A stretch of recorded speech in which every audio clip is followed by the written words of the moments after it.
Sharon. Pulikayo. Okomyewo. Omwana omulabi. Omwana mulabi. Kasita omulabi ndowooza weewedde. Sharon. Mpulira nze siri mutebenkevu mu mutima gwange. Ate buzibu ki? Tukoze tutya okulaba ng'oyo omwana avaayo? Gwe naani? Tondeetera kuvuma kigambo kwasama. Kati ne bwe kuba kwasama tolowooza kintu kyakuggyayo mwana nkubuulira amazima. Kubanga omwana oyo omulaba ogenda muggyayo omuteekewo. Sooka ombuulire. Bagambye sirina we mutwala. Ogenda muteeka wa nga naawe oli wano weeyiiya bakusuza olomba bulombe olinga mbwa. Kati oyagala kweteeka ku mwana wegenda muteeka wa. Bagambyeko nti talina gy'abeera oba twagenda okujja wano nga tetulina gye tuva. Kati mwali muyinayo wano mwali mukimawo ki? Twabayamba. Kati mbadde nkuwaga abuuyi. Oyo omwana omulaba muleke gy'ali. Eri gy'ali ekisooka ali waabwe, ali wa taata we. Ali waabwe we wali ekika kye?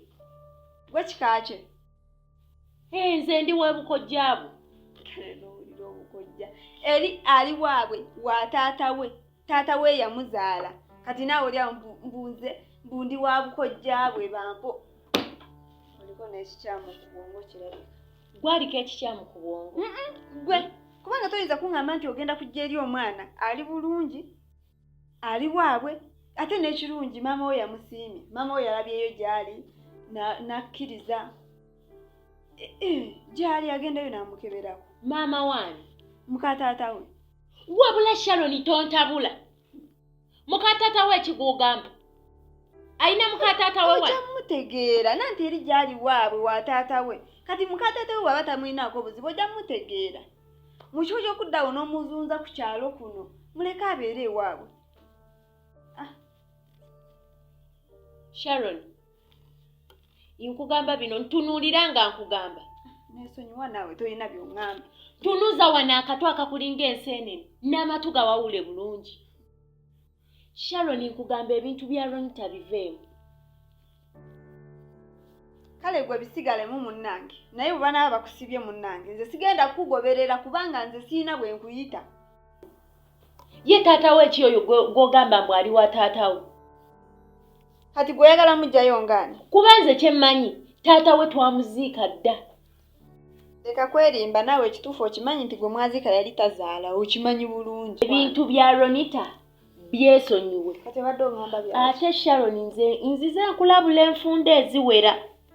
Kati njagala oggula amatuugo kubanga bigenda kukuviirako obuzibu.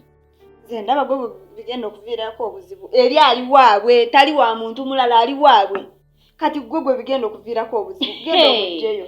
Kati nze kankigambe nga nva wano. Weesonyiwa ebintu bya Ronita kuba tomanyi gye kigenda okutandikira tomanyi gye kigenda kuva. Anti kati gwe abimanyi genda omunoni.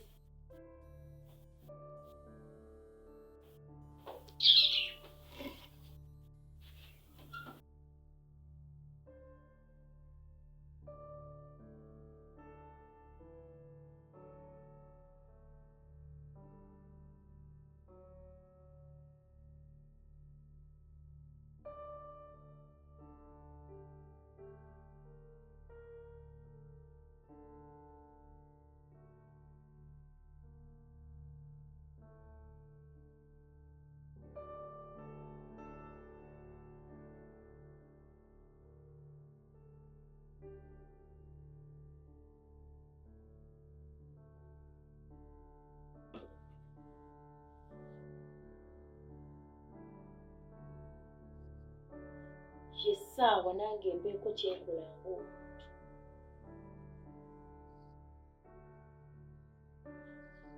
Nina okulwanirira omwana wa sisita wange.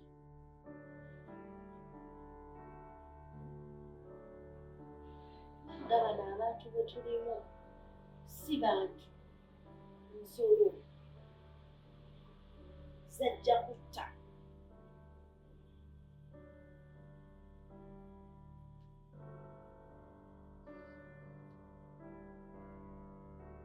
Omwana wa munno omukwata otya n'oyagala omusanga olw'okuba eby'obugagga,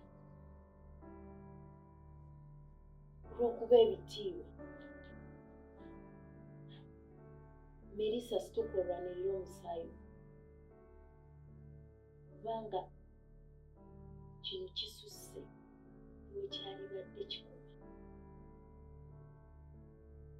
Nta talina kufa, bo be balina okufa.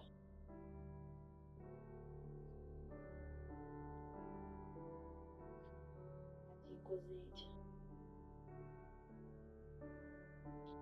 Njagala nange nkole ekisinga okubaluma mu nsi, bamanye nti abaana b'abantu tebalina bazanyirako bwe batyo. Ono gwe bawalampye mukyamu. Kati ye ssaawa